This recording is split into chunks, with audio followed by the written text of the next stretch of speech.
Well, happy Friday. We made it. Welcome to ATI Pro Media. We're powered by Advanced Trading. We've got grains leaking a little bit lower. Today's March options expiration. So, we can always do funny things when we see those options go off the board. Got a couple other good headlines for you. USDA's unfreezing some money, some farmer funds. We need to look at exports. We got a cattle on feed report. And then I think the big topic, or I know one that Brady and I want to talk about, is where are we going to see corn acres for 2025? How big can it get? What are we seeing estimates come in at? Right. I feel like that's going to be the million, maybe the $1 billion question. But with that, Brady, jump in here. Let's quote up, go ahead and quote us up the markets. Really leaking lower here on the board today.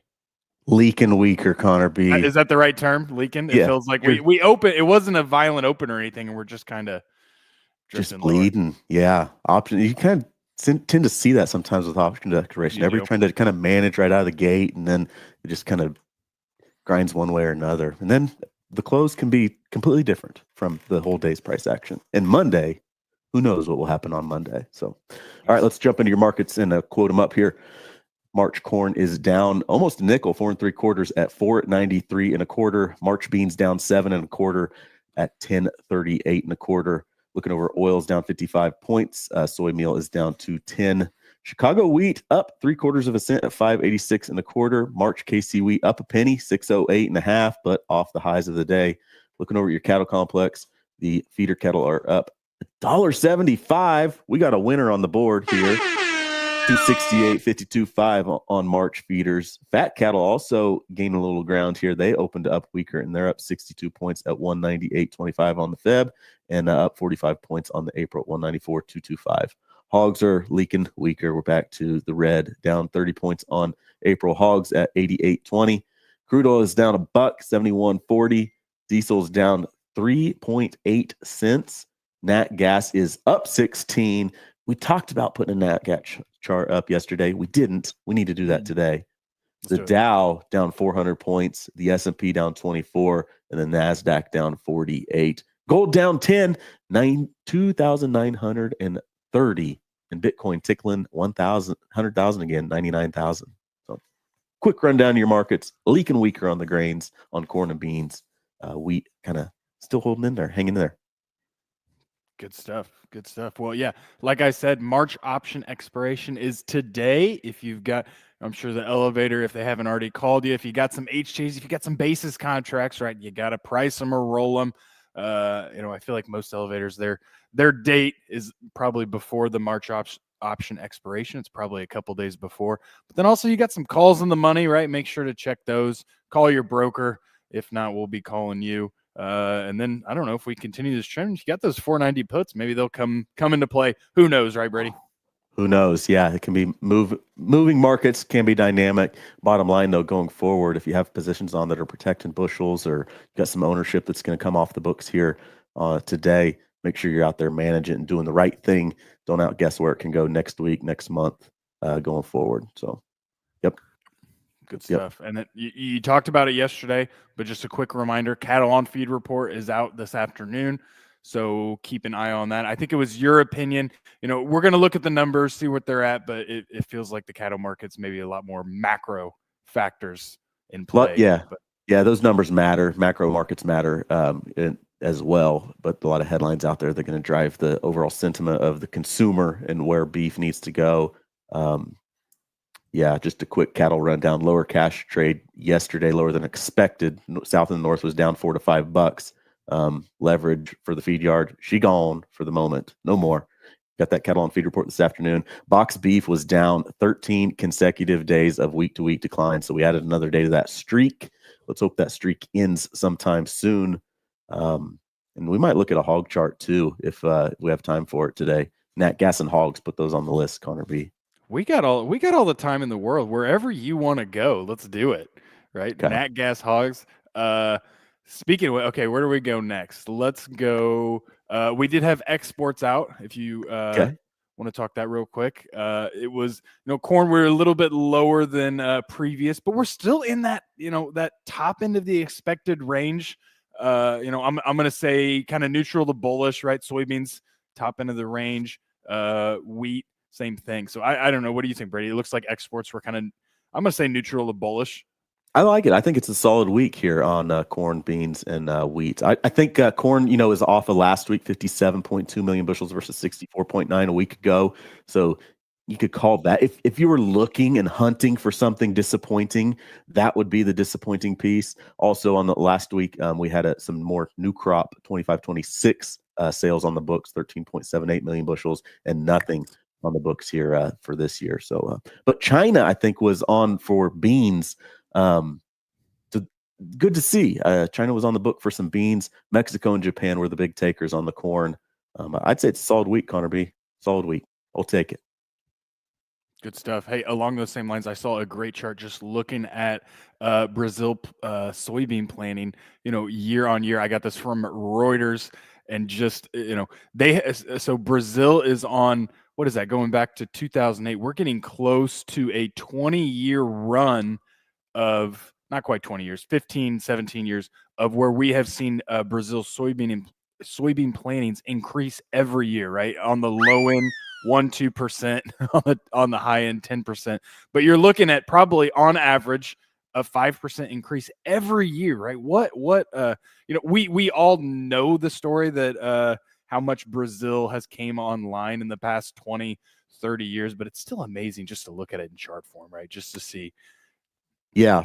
We've got urban sprawl we're dealing with here in the U.S. They have ag sprawl, it seems like. Ag sprawl consuming up rainforest acres, pasture land, and increasing their footprint on the ag space every year over year. So definitely different environment than we got here in the U.S. Yeah.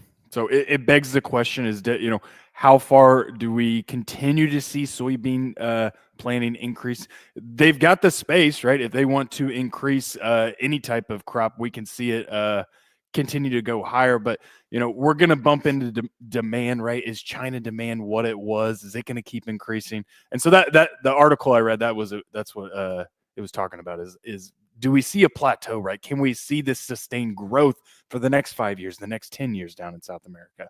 Who knows? Mm-hmm. Who knows? Yep, good point. But I think there's a timeline on that. There's only so many acres out there in the world.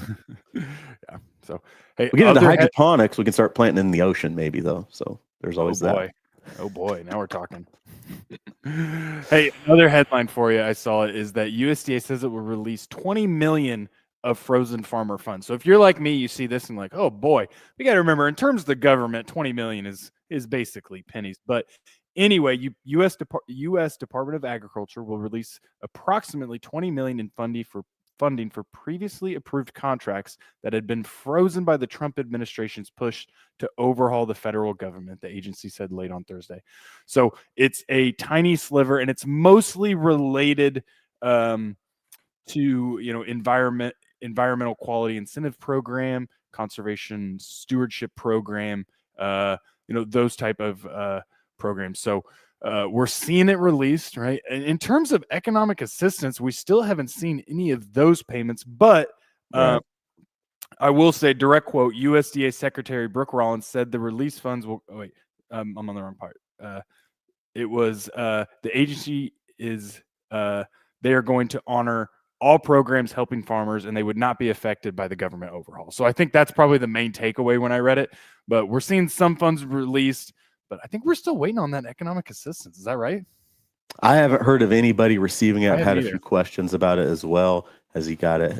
What does it take to get it? And I don't know on that front, Connor B. If you've got it and you're listening and you're watching out there, tell us. We're curious. Have you received that? That's that package, that Farm Act package that kind of got passed late December and pushed forward. That's the one you're talking about, right?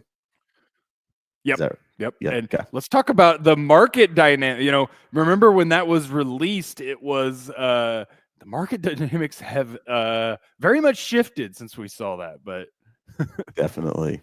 Yep, definitely. So yeah, hopefully you use that you have some ownership in the market still after that too. Then you get your cake and you eat it too. That's great. Where to go next here, Connor B? Lagging a little bit on me, Connor B. You want to talk a little bit about I think I am. Okay, let's do corn acreage. You take it over. Okay. All right. I'm going to throw this up. We got CoBank yesterday.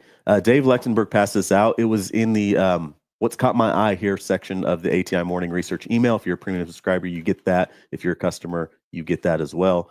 But CoBank expected corn acres to increase, taking acres from beans, spring wheat, cotton, and milo. CoBank put the 25-26 acreage up 4.95 million acres at 94.5 million acres of corn next year. Expects a 3 million acre decline in beans to 84. And the other three commodities, wheat, corn, cotton, and milo, losing 2.1 million acres. And I imagine a lot of that is on the cotton side of things. But historical, Nove Dees corn price relationship suggests that 94 million acre corn figure is definitely very possible and in the cards here today. I got a little worksheet that we like to share. It's in the fundamental review, recreated it too.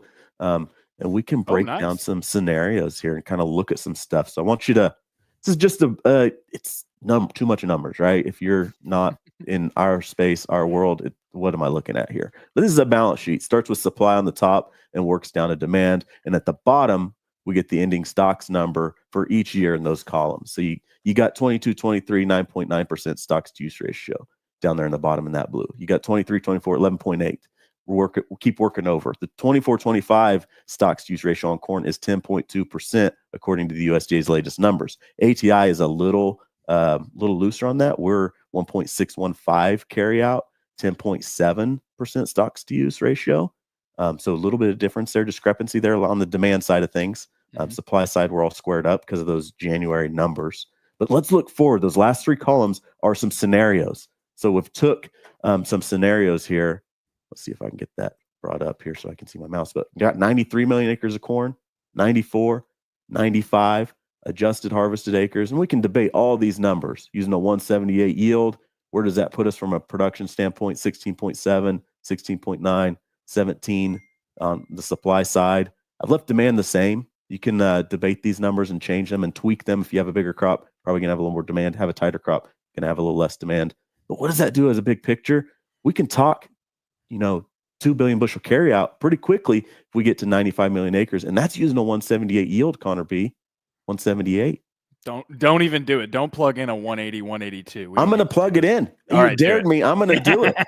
Let's do it. Let's on the fly 180 update that number at the bottom. 2.197, 2.2 carry out if we have 95 million acres and a 180 yield. Let's do a one up even more, Connor B. Let's go 182. Let's see if we can do a 182. Where does that put us? 237, 15.6 stocks use ratio. So debatable. Maybe we have more demand there and maybe that trims that back. But this is that bearish type case of why you need to care about managing risk today, Connor B. Yeah, absolutely. And we, when we look at balance sheet, when we're projecting for the next year, we could go live. If we had a group of, it looks like there's 80 people watching right now. If we had all 80 people in the room, we could debate every single line, right? There's going to be 20 people telling us a 182 is not possible, right? Well, exports is way too low, right? We're seeing great exports to start the year. The USDA is way too low. We could debate every number. But right. I think the takeaway is that, we got to know what's on the table. Is a 94.5, is a 95 million acres of corn on the table? I say absolutely it's on the table, right? The corn soy ratio is telling us it wants more corn acres. The U.S. farmer loves to plant corn. And so we got to be ready for these type of scenarios, right? Who knows where the final yield's going to come in at, right? And anything like that. But this is how, if we have a tight stocks to use ratio, which we do right now, these are scenarios that could solve that problem very quickly. Right. Yep. Good points. So lots going to change before we get to the final numbers on any of this. I mean, the crop isn't even in the dang ground yet, guys. Let's pump the brakes a little bit here. But you got to throw them out there. You got to look at it and you got to respect the environment where the ending stocks in the U.S. has been a huge supportive picture for corn prices lately. And that can change in a 10, 12-month period very quickly. And the market might know. It may change in a 10, 12-month period, but the market might know it's going to change over the next 2, 3, 4 months. And then we got a safrinha corn crop as well growing in South America. So the world and global balance sheet can also change very quickly. They'll harvest that crop in July, and that's a huge piece of global corn supply out there. So pay attention to these numbers. Fun little breakdown here. We do a lot more of this stuff on the premium side, but fun to do it on the live side as well. Yeah, good stuff. Good stuff. And so hey, here's the takeaway, right? Corn is king, and it looks like it could be king for 2025, and it's going to continue its reign. Yep. Hey, let's talk tweet of the week here. Are we ready to go to tweet of the week? Let's do it. Let's do it. All right, tweet of the week. I like this one. Grain Stats always pumping out good content. If you're on Twitter, Grain Stats is a must follow. I mean, he puts out fantastic stuff. But anyway, I think micro ag futures are a great idea. Okay, he's bucking trend. How else are you going to get more people interested in ag in the long run? Okay, micro ag. And so just to rehash, the micro ag was 500 bushel contracts, right, Brady? Yep, I believe they're 500 bushel increments. Yep. So you got the minis that are 1,000 bushel, and then the micros now 500 bushel increments. I like it. Good stuff. I don't know. I mean, if a guy I don't know how many customers you deal with that use futures, but if you're new to the game of marketing in a hedge account, futures can be very, very scary. There's some comments in there about the mini and the micro contracts as opportunities to maybe get your feet wet with trying out futures positions and hedges and how they work. And then for producers out there that maybe just have 5,000 bushels of corn that they grow, or something like that, an ability to go out there and scale into sales out there. So interesting idea. I like the idea of more tools out there in the toolbox for the farmer. I wish I go back to milo and sorghum, and there's some other commodity products that I think I would like to see out there to make just those would be more impactful to my local customers. An ability to go hedge sorghum and manage that basis component, have it be deliverable somewhere, to some extent, to take some of that basis volatility out there. But micro ag futures, I love them. They're cool. And another it's kind of the similar trend where what was it, 6 months ago, I can't remember, where Robinhood was going to allow commodity trading, right? Do we get that? If you can get a Robinhood account and trade micro ag futures, do we get more of that? What's the term? Just the speculator and just the person that wants to. Do we see more of that into the market in the next 5 years? Right. There compared to the stock market, there's always been that barrier to entry, right? 5,000 bushel contracts. What have you? Is that what changes in the next 5-10 years, where we see it a little bit more to enter the space? I don't know. Interesting to talk about.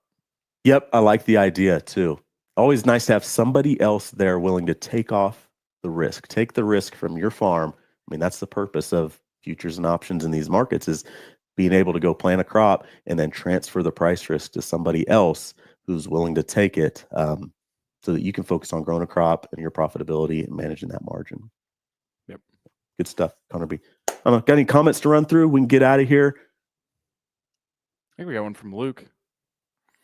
Fringe acres don't bring as much corn per acre, right? He's saying they don't yield as well as the I states. Does that pull the yield down even though stocks grow? Sure. Right. I think that's a great point, Luke. Yeah. When you go out there, you add more, where do those acres come from? What states are they in? Definitely have some more higher risk acres out of there, taking the prime acres and diluting them out a little bit with some of those fringe acres. So yeah, you could debate if we're going to have 95 million acres of corn that maybe we don't have to see that trend yield. Maybe it's a 178, 77, 76, but weather's got to play out too. Maybe Dakotas and Western Kansas, Western Nebraska, maybe we have a banner year and have a bunch of corn out there and produce a buku crop. Who knows? Because they can still do it, right? If they get some good weather, we can easily see a 200, but we can raise 200 bushel corn in North Dakota. But that's the other thing, is that whole trend line yield, right? Is that we haven't hit trend line yield since back to 2018, I believe. So 6 years we have missed that trend line yield, and so that was the discussion last year. I know it's going to be the discussion for this year. Was I right on that, Brady? Did I pull? We had 1 year in there where we hit it, but the last 1, 2, 3, 4, 5, 6, we've been right there. Depends where that line is. Maybe the USDA's line's wrong. They're wrong. USDA's always wrong. Oh, well, thank you. And so that that's going to be the debate, is that when we see that initial look, and the USDA uses what, like, did they start at 181.5 or something last year? Something like that. Do they pull that back? Do we see a initial number that's a little bit lower? Who knows? It's going to be a fun one to talk about, though. I know that. Yep, and we'll be throwing everything at the wall and seeing what sticks here over the coming months. Everybody's going to be out there doing it. There's going to be a lot of noise, but manage your risk and protect price. That's the name of the game here. So, all right. So, with that, absolutely. Connor B, I say we roll on out of here and get to work. We got March positions, options, expirations today. I know I got a few people to call and talk to. Yep. Let's do it. All right. Hey, everyone have a great weekend, and we'll see everyone Monday. See y'all.